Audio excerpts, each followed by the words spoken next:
কি এমন ঘটেছিল যে রাধারানী পায়ের ধুলো শ্রীকৃষ্ণের কপালে লাগাতে হয়েছিল? একদিন ভগবান শ্রীকৃষ্ণের অসম্ভব মাথা যন্ত্রণা শুরু হয়।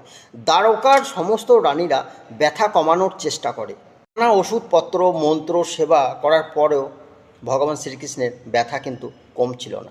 অবশেষে সবাই ভগবান শ্রীকৃষ্ণকে জিজ্ঞেস করে, প্রভু কি করলে ব্যথা সেরে যাবে? যদি কেউ নিজের চরণের ধুলো আমার কপালে লাগায় তাহলেই আমি সুস্থ হব। এই কথা শুনে সবাই থমকে যায়।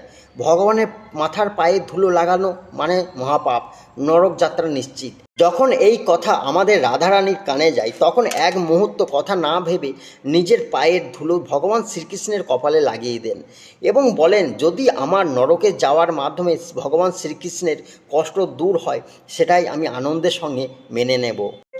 এটাই প্রেম, এটাই ভক্তি। এখানে নিজের মুক্তির চেয়েও প্রিয়র কষ্ট বড়। আপনার হৃদয় যদি রাধাকৃষ্ণের ভক্তিতে ভরে যায় তাহলে চ্যানেলটিতে সাবস্ক্রাইব করতে ভুলবেন না। সবাই বলুন রাধে রাধে।